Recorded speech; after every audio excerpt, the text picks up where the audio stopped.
Él es todo para mí, soy feliz, pues vive en mí. Ya no puedo yo dejar su santo nombre de alabar y por la eternidad. Muy buenos días, mis amados hermanos y amigos. La paz de Cristo sea con todos ustedes.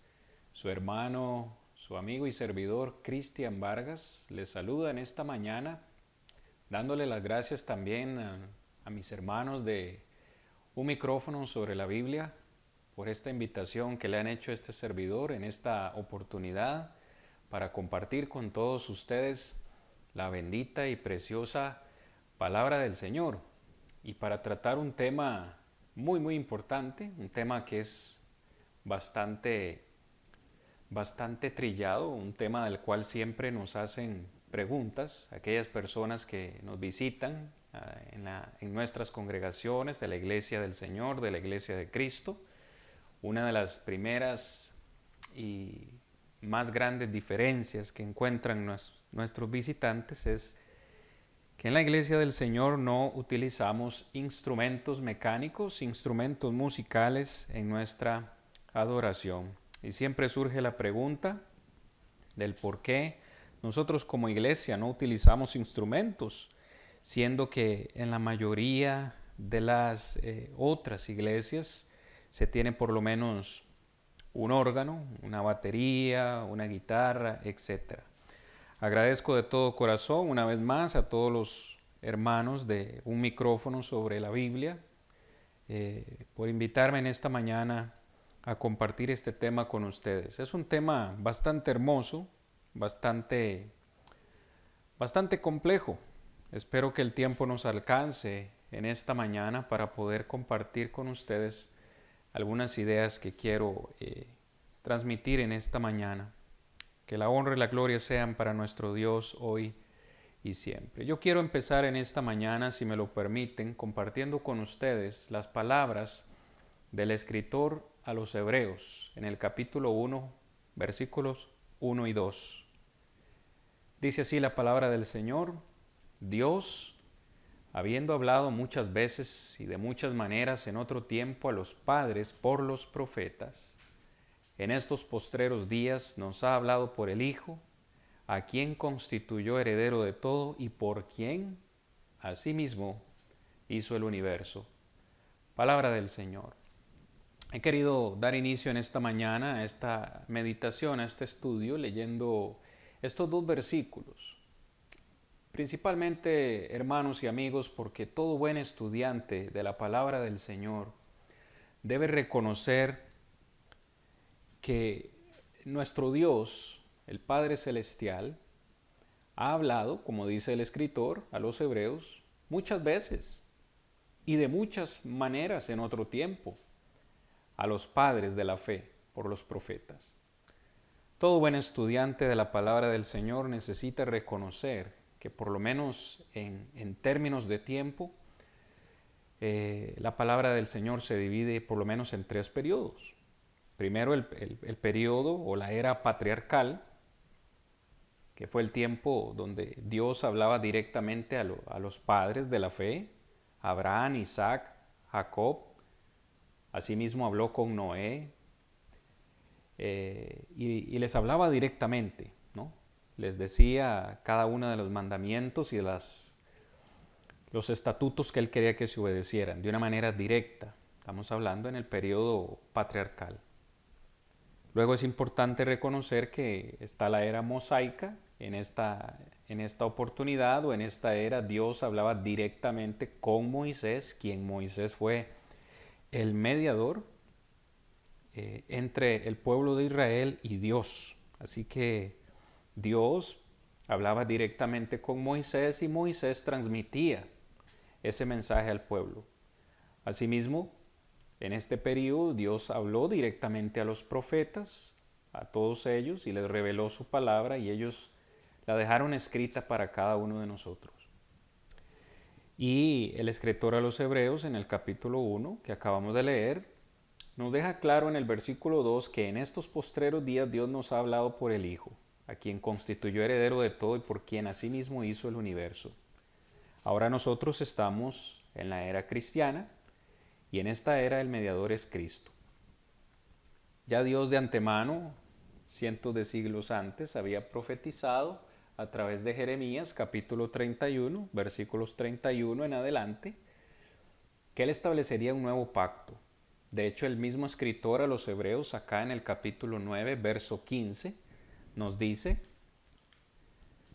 así que por eso es mediador de un nuevo pacto, hablando de Cristo Jesús. Es mediador de un nuevo pacto para que, interviniendo muerte para la remisión de las transgresiones que había bajo el primer pacto, los llamados reciban la promesa de la herencia eterna. Entonces la Biblia, la palabra del Señor, usted encontrará también que nosotros podemos ver que la Biblia, la palabra del Señor, está dividida en dos pactos: antiguo pacto y nuevo pacto. Así que todo buen estudiante de la palabra del Señor, cuando va a estudiar la palabra y abre un versículo, debe preguntarse en cuál era está ubicado. Si está en el Antiguo Testamento, si está en el Nuevo Testamento, si está ubicado en la era patriarcal, en la era mosaica o en la era cristiana. Es por eso precisamente que en Mateo 17:5, en esta oportunidad el Maestro, nuestro Señor Jesucristo, se transfigura en el monte, estando presentes con él Pedro, Jacobo y Juan. Y cuando el Señor Jesús se transfigura, aparecen con él Elías y también Moisés. En este caso, Moisés como el dador de la ley, Elías como el cumplidor de la ley y Cristo Jesús, su Hijo amado. A Pedro se le ocurre la gran idea de hacer 3 enramadas, 3 altares para adorar tanto a Elías, adorar a Moisés y en este caso a Cristo Jesús. Sin embargo, una voz del cielo, en Mateo 17:5 dice: mientras él aún hablaba, una nube de luz los cubrió y aquí una voz desde la nube que decía: este es mi Hijo amado, en quien tengo complacencia, a él oíd. Nosotros, amados hermanos y amigos, estamos en la era cristiana. Nosotros no estamos en la era de Moisés, tampoco estamos en la era patriarcal. Y Mateo 17:5 dice entonces que en esta era a quien debemos prestar atención, a quien debemos obedecer, a quien debemos oír, es a Cristo Jesús. Y Cristo Jesús nos trajo un nuevo pacto. Así que nosotros los cristianos, los que vivimos en este tiempo, debemos regirnos por lo que el Nuevo Testamento dice. Hermano, ¿qué tiene que ver todo esto que usted nos está mencionando con el estudio de los instrumentos musicales en la adoración? Tiene mucho que ver, mis amados hermanos, y es importante que todos entendamos esto para poder comprender todo lo demás. ¿Por qué? Porque el mayor argumento que nos traen las personas que nos visitan y nuestros amigos de otros grupos religiosos es que podemos utilizar instrumentos musicales en la adoración, porque el Salmo 150 y muchos otros salmos y muchos otros textos del Antiguo Testamento hablan acerca de los instrumentos. David habló de ellos en el Salmo 150, en el Salmo 149. Entonces, aplicando lo que acabo de decirles, hermanos, lo que acabo de compartir con ustedes, es cierto y no podemos negar que en el Antiguo Testamento se utilizaron instrumentos musicales. Es obvio, puesto que David los menciona en el Salmo 150. Pero ¿qué es lo primero que debemos preguntarnos? ¿En cuál tiempo estamos? ¿En cuál pacto estamos? El Salmo 150 está ubicado en el Antiguo Testamento, en el Antiguo Pacto. Un pacto que fue hecho solamente con el pueblo de Israel, no con nosotros, no con los cristianos. De hecho, el argumento de utilizar el Salmo 150 para apoyar el uso de instrumentos musicales en la adoración en la iglesia se vuelve un argumento débil, puesto que la iglesia en el periodo de los Salmos ni siquiera estaba en existencia. Es de conocimiento de algunos de nosotros que la iglesia vino cientos de años después, en Hechos capítulo 2, el día de Pentecostés. Así que decir que podemos usar instrumentos musicales porque el Salmo 150 los menciona es un argumento débil. La iglesia no estaba en existencia y nunca estuvo en existencia en el Antiguo Testamento. Entonces, hermanos, yo quiero compartir en esta mañana con algunos de ustedes alguna evidencia no solamente bíblica, puesto que tenemos bastante, sino también alguna evidencia histórica, que es muy importante la evidencia histórica, porque no podemos obviarla. La evidencia histórica nos dice, hermanos, que la iglesia del primer siglo, esa iglesia que les acabo de decir, fue establecida en Hechos capítulo 2, el día de Pentecostés, esa iglesia primitiva nunca utilizó instrumentos musicales en la adoración. A algunos se les ha hecho difícil establecer exactamente cuándo fue que se introdujo los instrumentos musicales en la adoración de la iglesia. Les ha sido difícil dar una fecha exacta, sin embargo, algunos consideran que fue a inicios del siglo II. Algunos atribuyen a un hombre de nombre Ambrosio, quien fue el que introdujo la música instrumental en Occidente durante el siglo IV. Sin embargo, históricamente también se dice o se le atribuye en este caso al Papa Vitaliano introducir la música instrumental, específicamente introducir un órgano en las iglesias del sur de Europa. Y estamos hablando del año 666 al año 670 después de Cristo. Debe quedar claro, hermano, con lo que estoy diciendo, y esto es corroborable, es historia, yo no lo estoy inventando, que la primera iglesia en introducir instrumentos mecánicos en la adoración fue la Iglesia Católica, aproximadamente en el año 666, 670 después de Cristo. La Iglesia Ortodoxa nunca utilizó los instrumentos musicales, aunque ahora sí los utiliza. Y se cree que alrededor del siglo VIII, es decir, alrededor del año 800, se popularizó la música mecánica o los instrumentos musicales en la iglesia latina. Esto es importante, hermanos, es muy importante, porque históricamente, una vez más lo digo, no hay referencia ni evidencia bíblica, porque la evidencia bíblica es lo más importante, y el solo silencio en el Nuevo Testamento con respecto a los instrumentos musicales sería evidencia suficiente para decir que no los debemos utilizar. Sin embargo, no solamente tenemos evidencia bíblica, sino también evidencia histórica. Sabemos, hermanos, también por historia, que varios líderes religiosos, historiadores, investigadores, han escrito y han hablado acerca de la música en la iglesia.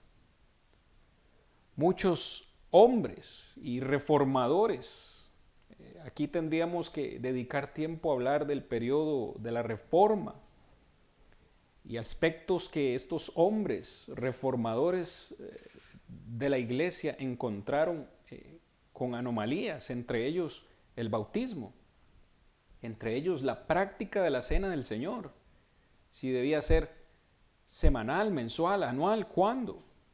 Estos tres aspectos que estoy mencionando fueron importantes en el periodo de la Reforma. En primer lugar, el bautismo. En segundo lugar, la regularidad de la Santa Cena. Y en tercer lugar, el no uso de instrumentos musicales en la adoración. Quiero mencionarles, hermanos, algunos historiadores o algunos hombres, incluidos algunos de la Reforma, que dijeron lo siguiente con respecto a la música instrumental en la adoración a Dios. Justino Mártir, 139, el año 139 después de Cristo. Este hombre dijo: el uso de cantos con música instrumental no fue recibido en algunas iglesias cristianas, como lo era entre los judíos en su estado infantil, sino solo el uso del canto puro. Lyman Coleman, un historiador presbiteriano, dijo con respecto a los instrumentos musicales: tales acompañamientos fueron gradualmente introducidos, pero no se puede asignar a ningún periodo antes de los siglos V y VI. Los órganos eran desconocidos en la iglesia hasta el siglo VIII o IX. Antes de este tiempo, ocupaban un lugar en el teatro en lugar de la iglesia. Nunca se les vio favorablemente en las iglesias del Oriente y se opuso fuertemente a su uso en muchos lugares en Occidente. La enciclopedia de Chambers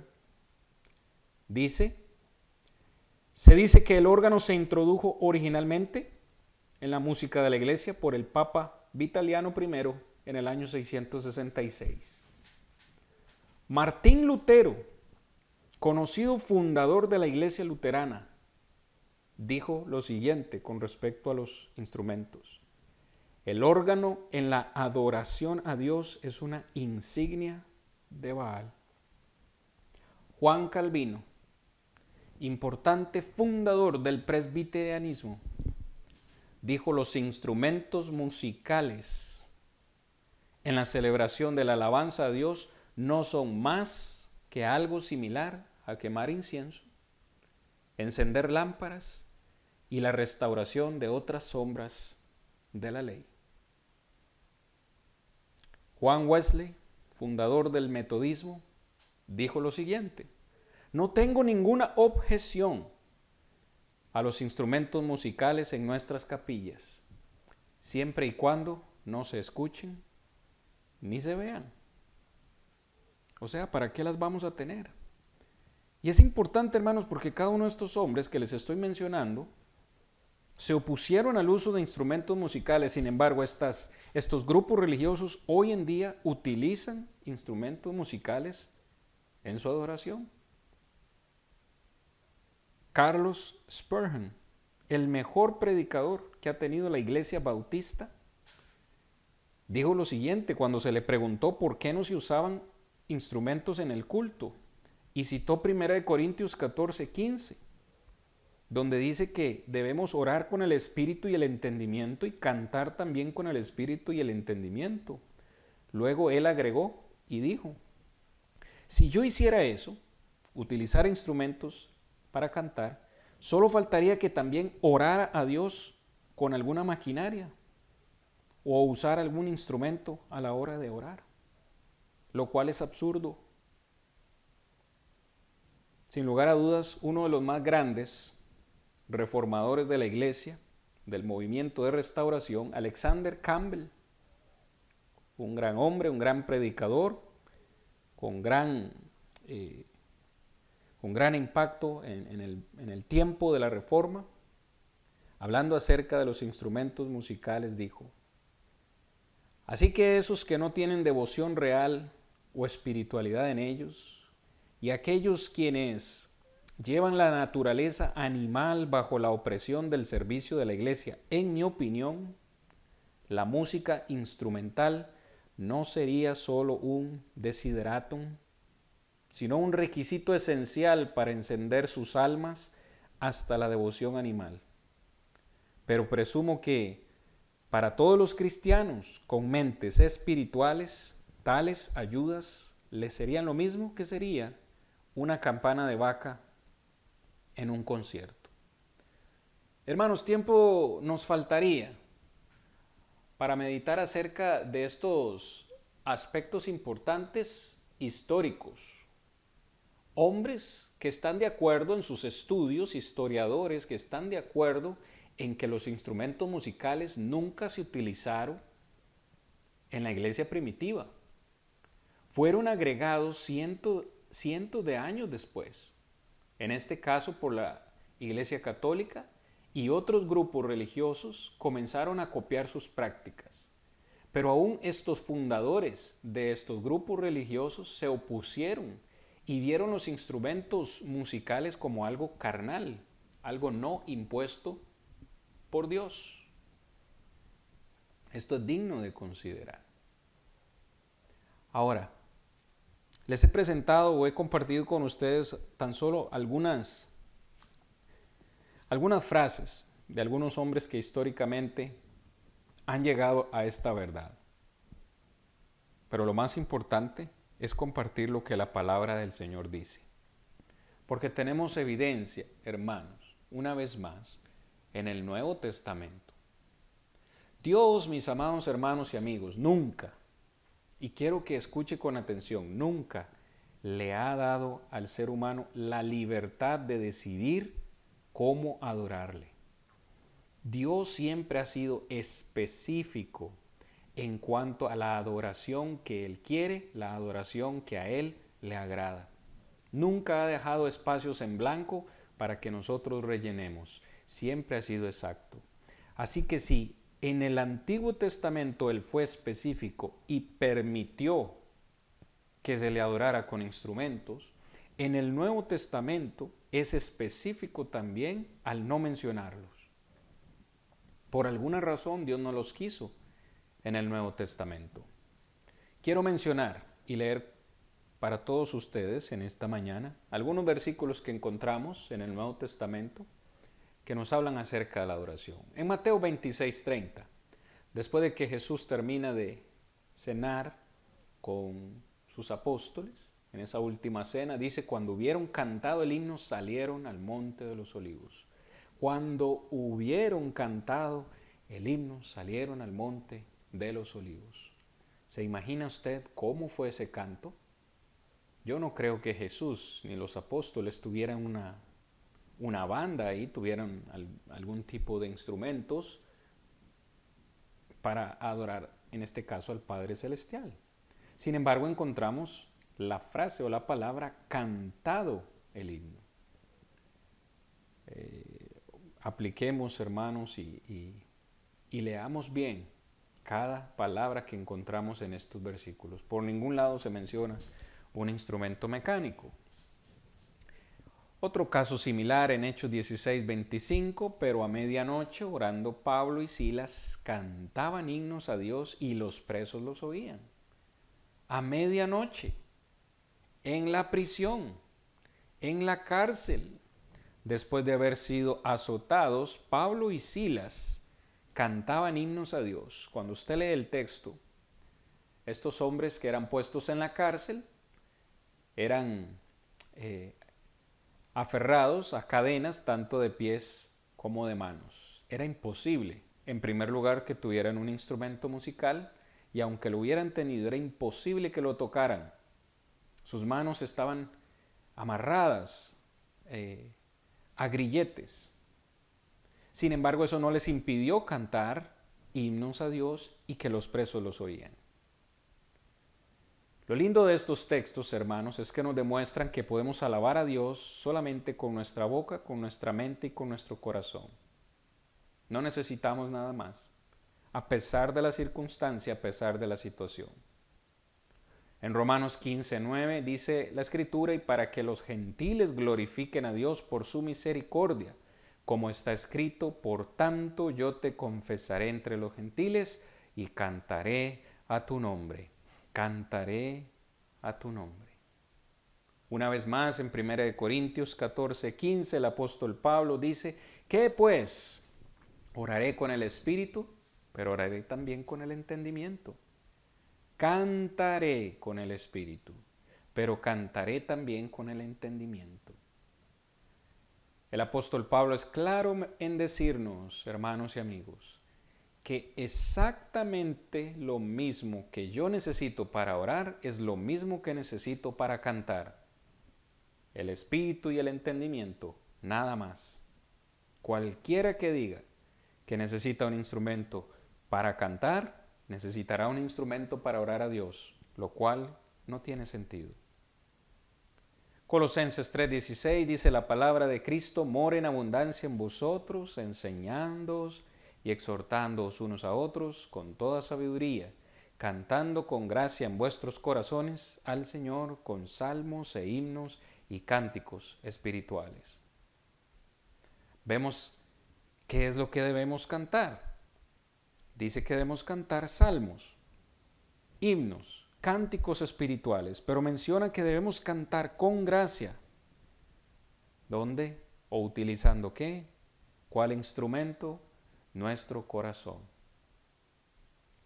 Es por eso que Juan capítulo 4, versículos 23 y 24, Jesús le dijo a la mujer samaritana que el Padre anda buscando adoradores que le adoren en espíritu y en verdad.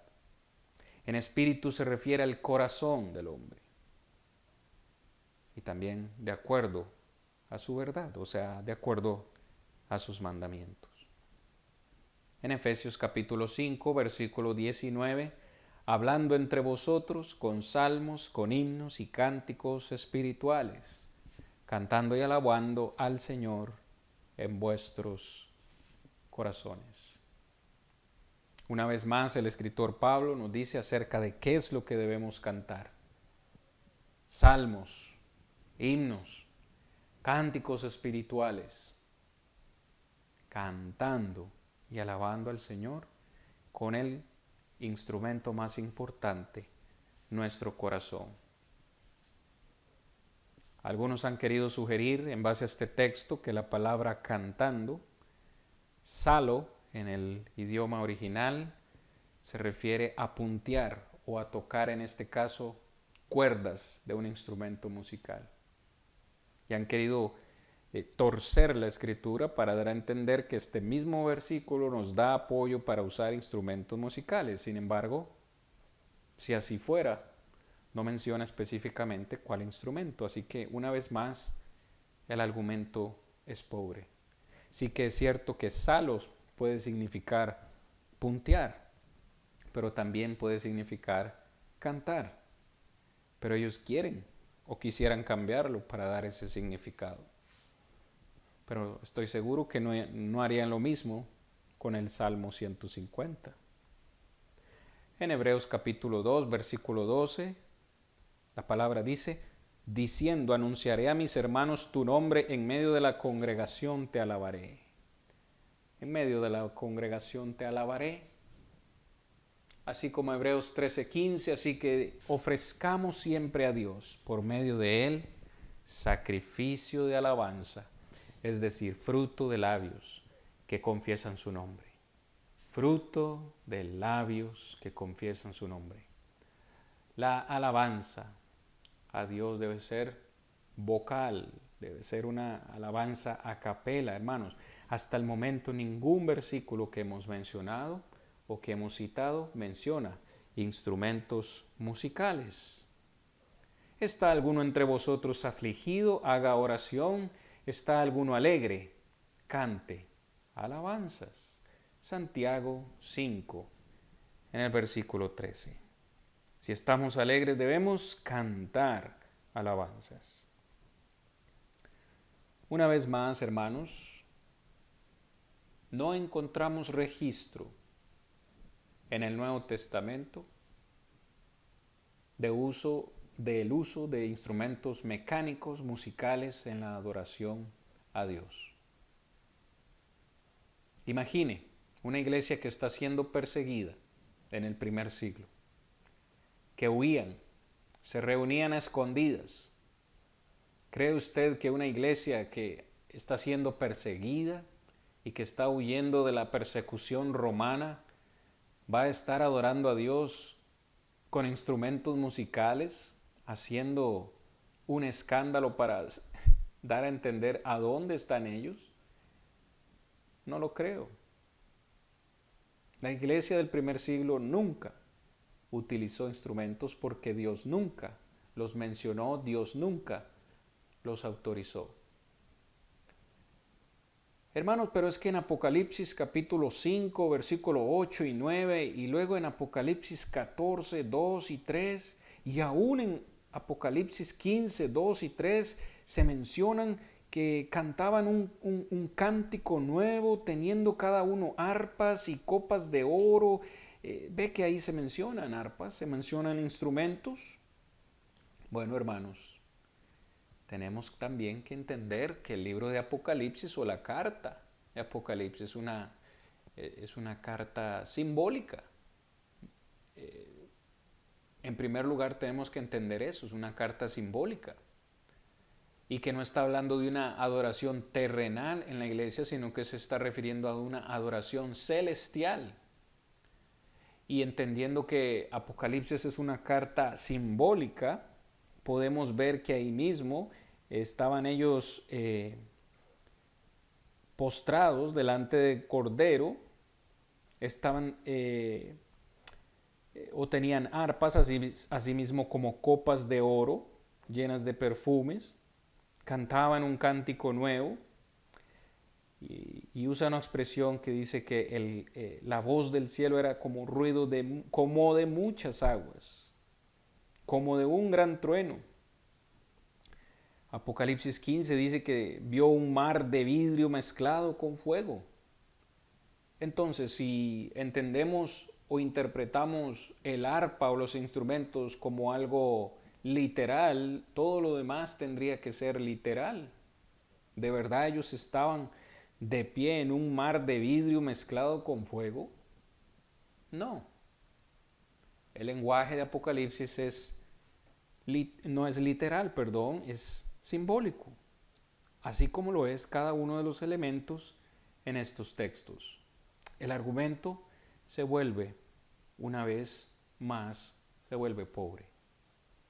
Lo cierto del caso es que argumentos siempre nos han querido dar, argumentos siempre nos han querido poner, como por ejemplo, hermanos, la Biblia no dice que debemos usar himnarios, la Biblia no dice que debemos usar sillas, la Biblia no dice que debemos usar proyectores ni presentaciones de PowerPoint, entonces, ¿para qué los utilizamos? No tiene sentido.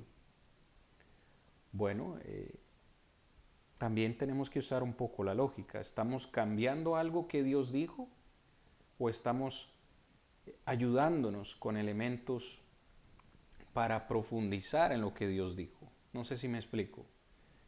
Lo digo con un ejemplo. Cuando Dios envió a Noé a edificar el arca, le dio detalles en cuanto a las medidas, la anchura, el alto y lo largo.